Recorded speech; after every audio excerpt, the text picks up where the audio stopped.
¿Qué tal?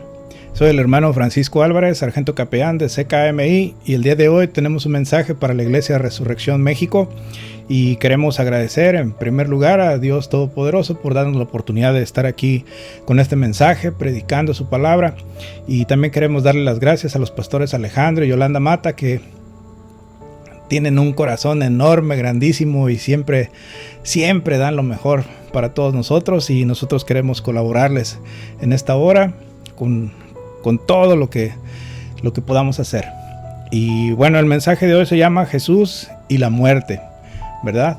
Tenemos el día de hoy pues una fecha importante. Estamos iniciando nuestro primer domingo del mes de noviembre, y en México pues la tradición, ¿verdad? Marca que es un día de muertos, hoy, mañana, el día 2, y vamos a tocar este tema, Jesús y la muerte. ¿Cómo se llevaban Jesús y la muerte? ¿Cuál es la relación que tienen? ¿Cuál es todo lo que nos dice la Biblia acerca de Jesús y la muerte? Amén. Los invito, amados hermanos, en que abran su Biblia. Vamos a leer el Evangelio de Juan, el capítulo 5, versículo 25. Amén. Este va a ser nuestro verso con el que vamos a iniciar. Amén. En el nombre del Padre, del Hijo y del Espíritu Santo. Juan 5:25. De cierto os digo, viene la hora, y ahora es, cuando los muertos oirán la voz del Hijo de Dios, y los que la oyeren vivirán. Amén. Acompáñenme a orar, hermanos. Amoroso y bendito Padre Celestial, te doy gracias, Señor, por tu palabra. Te doy gracias, Señor, porque nos has dado oídos para poder oír tu palabra, y permítenos, mi Dios Santo Poderoso, que la atesoremos, que la pongamos en nuestro corazón, que esta palabra, Señor, llegue hasta lo más profundo de nuestro corazón, mi Dios, que ahí sea sembrada, que esta palabra en su tiempo, Señor, brote, que crezca, que dé frutos, mi Dios Santo Poderoso. Te ruego que uses mi vida. Te ruego, mi Dios Santo Poderoso, que tomes el control de mi vida, mi Dios, y que todo lo que aquí se va a predicar, Señor, sea tu palabra. Bendito eres, en el nombre de tu Hijo amado Jesús. Amén y amén. Pues así, hermanos, damos comienzo a nuestro mensaje el día de hoy, domingo 1 de noviembre. Y bueno, a manera de introducción, tenemos que en el mundo, ¿verdad?, se celebró ayer en la noche el famoso Halloween, especialmente en Estados Unidos, pero en los países que han sido influenciados también se celebró. En México, adicionalmente, se están llevando a cabo las fiestas de muertos, así lo digo entre comillas, ¿verdad? Es una tradición que tiene como objeto recordar las personas, ¿verdad?, que han muerto. Y se tiene la creencia que en estos 2 días, hoy y mañana, vienen a visitar las ofrendas. Estas ofrendas se colocan en los hogares, y vienen también estos muertos, ¿verdad?, dicen, a degustar los platillos que les gustaban mucho en vida. Estas tradiciones se pueden identificar con algunas variantes desde la época prehispánica, hace más de 500 años.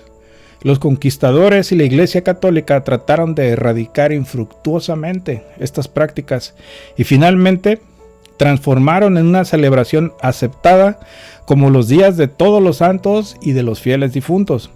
Muchas personas creen que son fiestas y celebraciones aceptadas en la Biblia, erróneamente. Incluso hay un grupo de seguidores de la muerte, hasta proclaman su santidad. Nada más alejado de la verdad bíblica. En esta ocasión vamos a ver la relación de Jesús y la muerte según la Biblia. ¿Están listos? Desarrollo. Punto número 1. Una vida atacada desde antes del nacimiento. La vida de Jesús estuvo en peligro desde su concepción. Aún no nacía y su madre ya era culpable a una lapidación por su embarazo antes de la boda. Mateo 1, del 18 al 20 nos dice: el nacimiento de Jesucristo fue así. Estando desposada María, su madre, con José, antes que se juntasen, se halló que había concebido del Espíritu Santo. José, su marido, como era justo y no quería infamarla, quiso dejarla secretamente. Y pensando él en esto, he aquí un ángel del Señor le apareció en sueños y le dijo: José, hijo de David, no temas recibir a María tu mujer, porque lo que en ella es engendrado del Espíritu Santo es. Amén. Los ángeles de Dios estaban protegiendo la vida de Jesús desde su concepción. Y bueno, el punto número 2, los ataques a Jesús se intensifican con su nacimiento. El nacimiento de Jesús no pasó desapercibido para los entendidos. En aquellos días, Jerusalén y todo Israel era una nación dominada por el Imperio Romano. Pero se supo que la profecía de la llegada del Mesías, futuro rey de Israel, se había cumplido en esos días por la estrella de Belén. Un acontecimiento tan esperado, anunciado por muchas generaciones en los profetas, se estaba cumpliendo y traería mucho dolor a las autoridades de Israel que eran puestas por Roma. Mateo 2, del 13 al 14 nos dice: después que partieron ellos, he aquí un ángel del Señor apareció en sueños a José y dijo: levántate y toma al niño y a su madre y huye a Egipto y permanece allá hasta que yo te diga, porque acontecerá que Herodes buscará al niño para matarlo.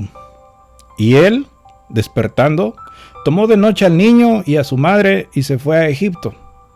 Mateo 2:16 nos dice: Herodes entonces, cuando se vio burlado por los magos, se enojó mucho y mandó a matar a todos los niños menores de 2 años que había en Belén y en todos sus alrededores, conforme al tiempo que había inquirido de los magos. Nuevamente vemos aquí que la vida de Jesús es salvada por los ángeles enviados de Dios. Punto número 3. Jesús es enviado a Nazaret para crecer en la región de Galilea. Nuevamente, avisado por los ángeles, José regresa a Israel, pero no a la región de Judea, donde había nacido Jesús, sino que es llevado a Nazaret, en Galilea, para preservar la vida de Jesús, porque aún había gobernadores que procuraban su muerte.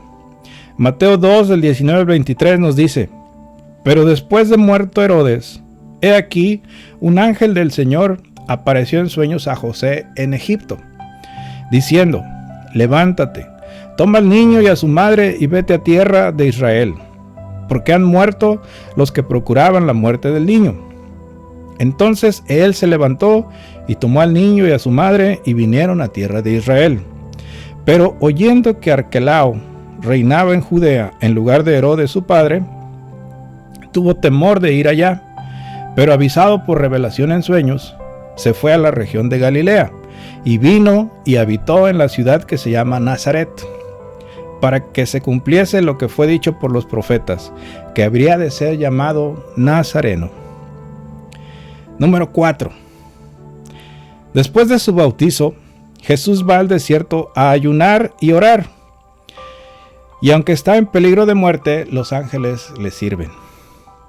3 veces llega el diablo tentador a visitar a Jesús en el desierto, queriendo hacer que caiga en tentación, provocándole con preguntas acerca del alimento, sabiendo que está en ayuno extremo de 40 días. Lo incita a hacerse daño de muerte porque sabe que los ángeles de Dios lo están cuidando. Además, mostrándole los reinos del mundo para ofrecerle poder absoluto a cambio de su postración y adoración. Jesús lo resiste, contestándole con la palabra de Dios, y vencidas las tentaciones, los ángeles de Dios le servían. Mateo 4, del 2 al 11 nos dice: y después de haber ayunado 40 días y 40 noches, tuvo hambre, y vino a él el tentador, y le dijo: si eres hijo de Dios, di que estas piedras se conviertan en pan. Él respondió y dijo: escrito está, no solo de pan vivirá el hombre, sino de toda palabra que sale de la boca de Dios. Entonces el diablo le llevó a la ciudad, a la santa ciudad, y le puso sobre el pináculo del templo, y le dijo: si eres hijo de Dios, échate abajo, porque escrito está: a sus ángeles mandará acerca de ti, y en sus manos te sostendrán, para que no tropieces con tu pie en piedra. Jesús le dijo: escrito está también: no tentarás al Señor tu Dios. Otra vez le llevó el diablo a un monte muy alto, y le mostró todos los reinos del mundo y la gloria de ellos. Y le dijo: todo esto te daré, si postrado me adorares. Entonces Jesús le dijo: vete, Satanás, porque escrito está: al Señor tu Dios adorarás, y a Él solo servirás. El diablo entonces le dejó, y he aquí, vinieron ángeles y le servían. Amén. 5. Jesús calma una tormenta en el mar que los quería hacer naufragar. Estamos viendo la relación que tenía Jesús con la muerte. Amén. Este es un peligro de muerte muy grande. Jesús estaba con sus discípulos en el mar de Galilea, dormido en la barca mientras cruzaban por el mar, cuando se desató una tormenta muy violenta que los iba a hacer naufragar y posiblemente no sobrevivieran. Cuando despiertan a Jesús espantados los discípulos, Él calma los vientos y anula todo peligro de muerte. Mateo 8 del 23 al 26 nos dice: y entrando Él en la barca, sus discípulos le siguieron. Y he aquí que se levantó en el mar una tempestad tan grande que las olas cubrían la barca, pero Él dormía. Y vinieron sus discípulos y le despertaron diciendo: Señor, sálvanos, que perecemos. Él les dijo: ¿por qué teméis, hombres de poca fe? Entonces, levantándose, reprendió a los vientos y al mar, y se hizo grande bonanza. Amén. Vemos aquí cómo la muerte intentaba todo, ¿verdad? Lo intentó matar desde su concepción, cuando era bebé, cuando era niño, y ahora ya de grande, ¿verdad? Cuando estaba en la barca, pues también utilizaba la muerte, todos los elementos, el aire, las olas, todo para tratar de acabar con la vida de Jesús y sus discípulos. Pero bueno, vamos a seguir viendo. Número 6. Jesús manda a sus discípulos a las ovejas perdidas de la casa de Israel. ¿Los manda a qué? Los manda a que resuciten muertos, entre otras cosas. Jesús tenía muy claro que la muerte era una cosa que se debería atender, y delega ese asunto en sus discípulos, mostrando que Él trataba con la muerte, y sus discípulos también podían tratar con ella cuando Él los enviaba. Mateo 10 del 5 al 8 nos dice: a estos 12 envió Jesús y les dio instrucciones diciendo: por camino de gentiles no vayáis, y en ciudades samaritanos no entréis, sino id antes a las ovejas perdidas de la casa de Israel. Y yendo, predicad, diciendo: el reino de los cielos se ha acercado. Sanad enfermos, limpiad leprosos, resucitad muertos, echad fuera demonios, de gracia recibisteis, dad de gracia. Amén. Entonces vemos que dentro de las órdenes que daba Jesús a sus discípulos eran resucitar muertos. 7. Aunque Jesús podía enfrentar y anular la muerte, evitaba la confrontación con ella. Les daba la misma instrucción a sus discípulos. Amén.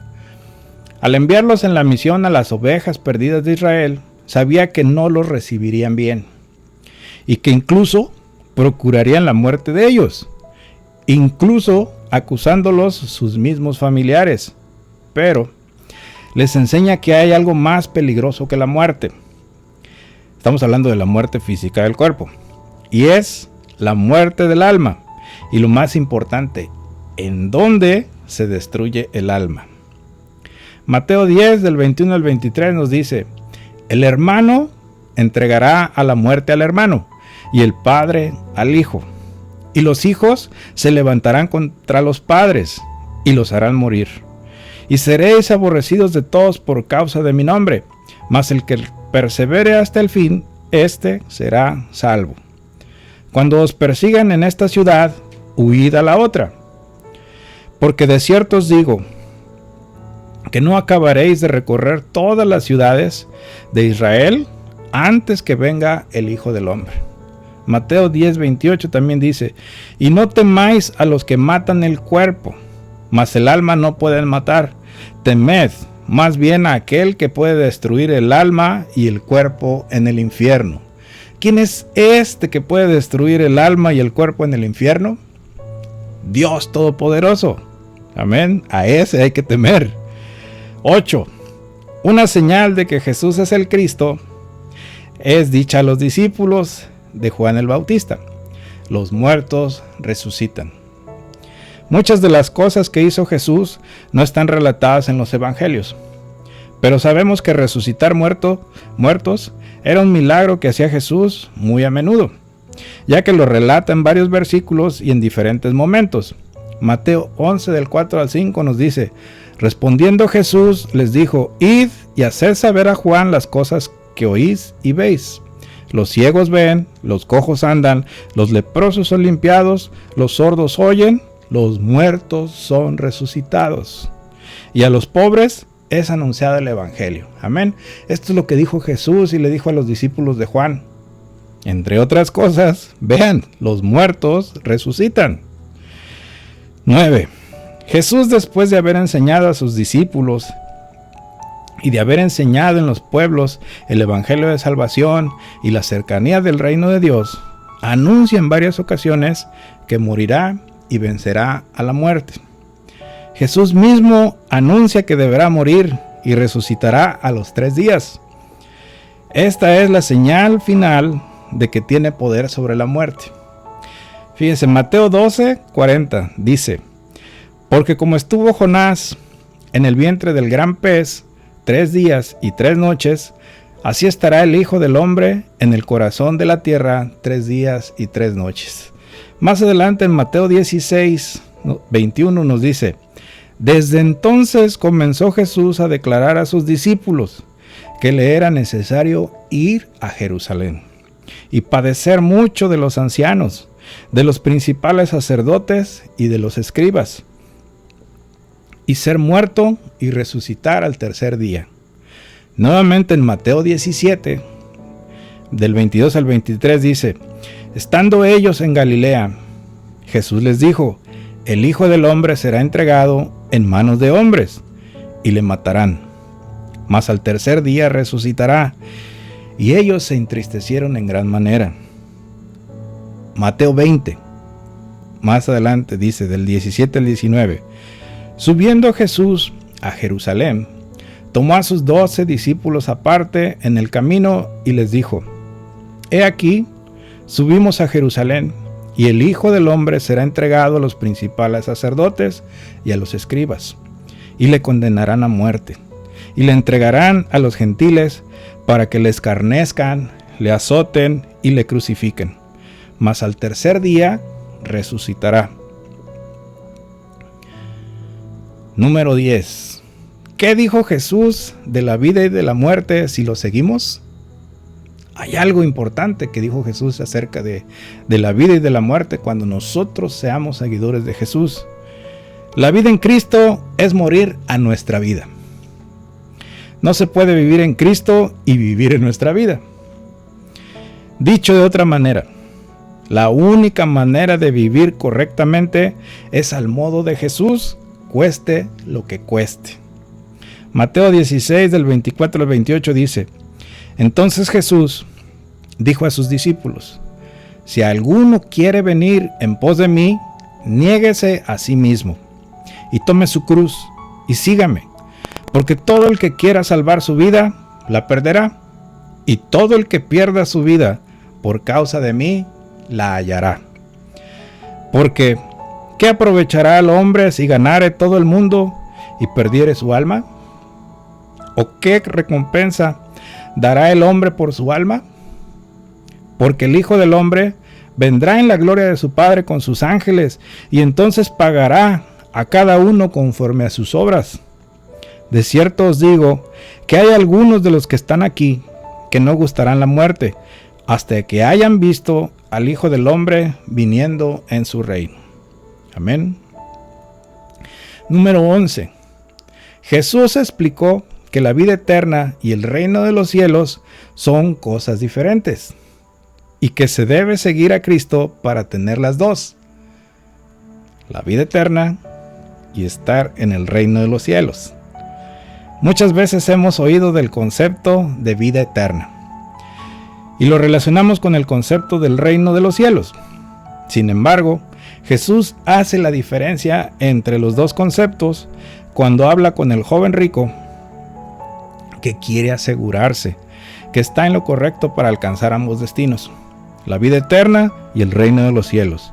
Y aunque conoce los mandamientos de Dios y los lleva a cabo, le falta seguir a Jesús para entrar en el reino de los cielos al finalizar su vida física.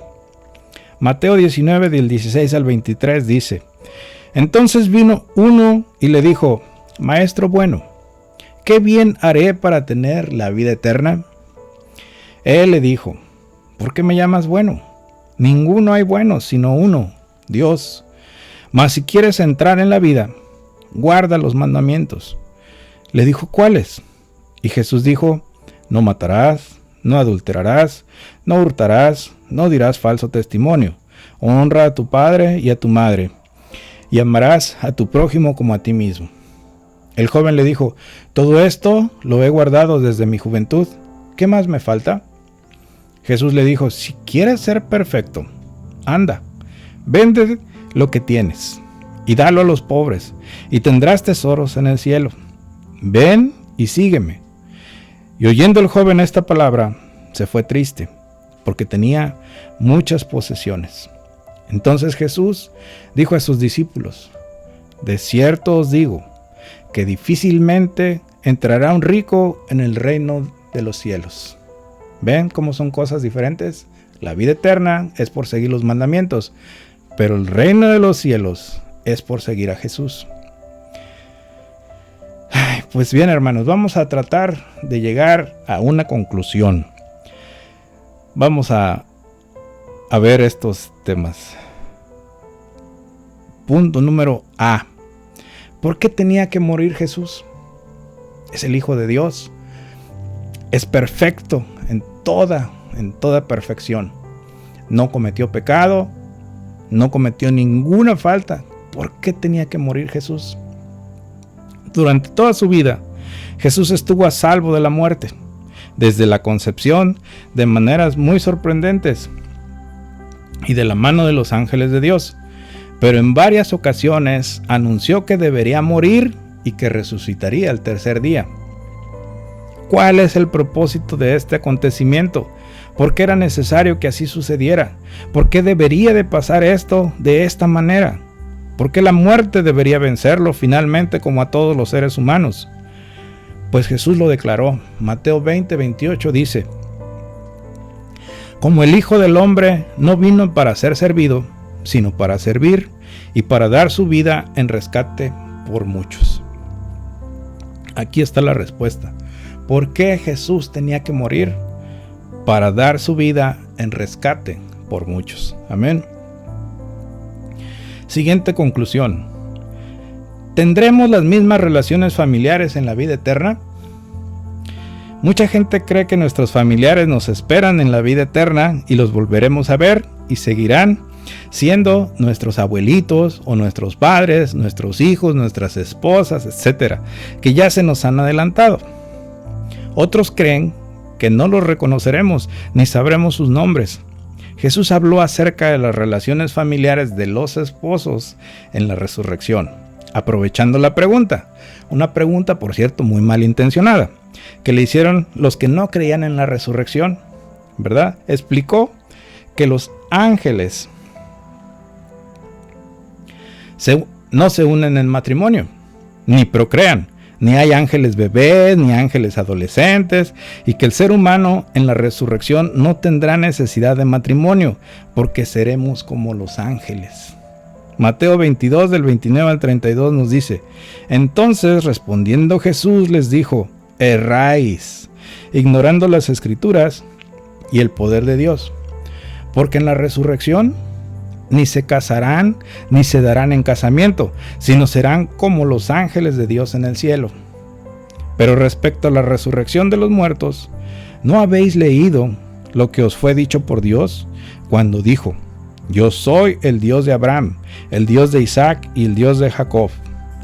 Dios no es Dios de muertos, sino de vivos. Amén. C. En los tiempos de la tribulación, después de los principios de dolores, los seguidores de Cristo serán perseguidos hasta la muerte. La persecución y muerte de los seguidores de Cristo será un acontecimiento muy notorio en los tiempos después de los falsos cristos, de las guerras, de las pestes, de las hambres y terremotos en diferentes lugares. Así como Él fue perseguido y crucificado, sus seguidores también padeceremos persecuciones y muerte física en los tiempos de la tribulación. Mateo 24 del 9 al 13 nos dice: entonces os entregarán a tribulación y os matarán, y seréis aborrecidos de todas las gentes por causa de mi nombre. Muchos tropezarán entonces, y se entregarán unos a otros, y unos a otros se aborrecerán. Y muchos falsos profetas se levantarán y engañarán a muchos. Y por haberse multiplicado la maldad, el amor de muchos se enfriará. Mas el que persevere hasta el fin, éste será salvo. Amén. Punto número D. Antes de entregar su vida, Jesús hace la Santa Cena del Señor para dejar un testimonio de su muerte, de que entrega su cuerpo y su sangre y anuncia su resurrección. Amén. La muerte de Jesús no es un hecho que lo tomara por sorpresa o que fuera finalmente vencido por la muerte, sino que es el cumplimiento total del propósito de la llegada de Jesús al mundo. Es la puerta por la cual podemos ser redimidos del castigo eterno que merecemos por ser delincuentes de la ley de Dios. Finalmente, Dios usa y permite la muerte como parte de su propósito en nuestra vida. Llegará un tiempo en que la muerte ya no tendrá poder sobre la humanidad. Es el enemigo postrero, pero hasta ese día sigue operando, terminando la vida de los seres humanos y de toda criatura. Solo Cristo ha podido vencer a la muerte con el poder del Padre Celestial. Nadie puede burlarla, nadie puede regresar de donde estás cuando la muerte llega a tu vida.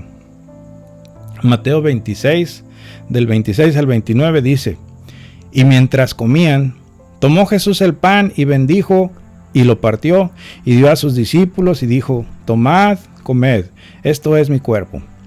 Y tomando la copa y habiendo dado gracias, les dio diciendo: bebed de ella todos, porque esto es mi sangre del nuevo pacto, que por muchos es derramada para remisión de los pecados. Y os digo que desde ahora no beberé más de este fruto de la vid hasta aquel día en que lo beba nuevo con vosotros en el reino de mi Padre. Amén. Siguiente conclusión: la muerte es lo contrario de la vida.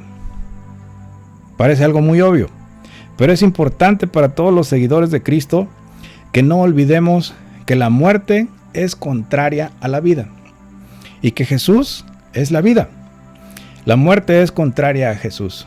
Juan 14:6 dice: Jesús le dijo: yo soy el camino y la verdad y la vida. Nadie viene al Padre sino por mí. Amén. Juan 3:36 dice: el que cree en el Hijo tiene vida eterna, pero el que rehúsa creer en el Hijo no verá la vida, sino que la ira de Dios está sobre él. Juan 8:12 nos dice: otra vez Jesús les habló diciendo: yo soy la luz del mundo. El que me sigue no andará en tinieblas, sino que tendrá la luz de la vida. Juan 11:25 al 26 dice: le dijo Jesús: yo soy la resurrección y la vida. El que cree en mí, aunque esté muerto, vivirá. Y todo aquel que vive y cree en mí no morirá eternamente. ¿Crees esto? F. Cuando se cumpla tu tiempo de vida, si eres seguidor de Jesús, podrás decir como el apóstol Pablo, 1 Corintios 15, 54 al 56.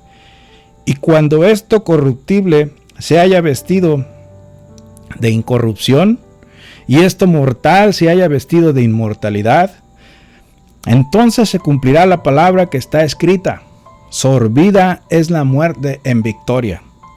¿Dónde está, oh muerte, tu aguijón? ¿Dónde, oh sepulcro, tu victoria? Ya que el aguijón de la muerte es el pecado y el poder del pecado la ley. G. Un verdadero seguidor de Jesús no celebra la muerte porque es contraria a Jesús, que es la vida. Un verdadero seguidor de Jesús sabe que los muertos en Cristo viven, no mueren eternamente. Un verdadero seguidor de Jesús sabe que los familiares y amigos que han fallecido y fueron perseverantes hasta el fin son salvos. Un verdadero seguidor de Jesús sabe que los que tienen a Jesús como Señor y Rey, cuando mueren, están en ese mismo día en el paraíso.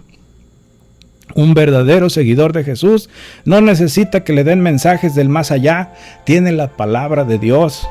Un verdadero seguidor de Jesús sabe que Él está preparando morada para nosotros y que regresará por sus escogidos. Primera de Tesalonicenses 4 del 16 al 17 nos dice: porque el Señor mismo, con voz de mando, con voz de arcángel y con trompeta de Dios, descenderá del cielo, y los muertos en Cristo resucitarán primero. Luego nosotros, los que vivimos, los que hayamos quedado, seremos arrebatados juntamente con ellos en las nubes para recibir al Señor en el aire, y así estaremos siempre con el Señor. Amén. Hermano, que Dios te bendiga. Maranata, Cristo viene. Delta Lola Bravo, Delta Lola Bravo.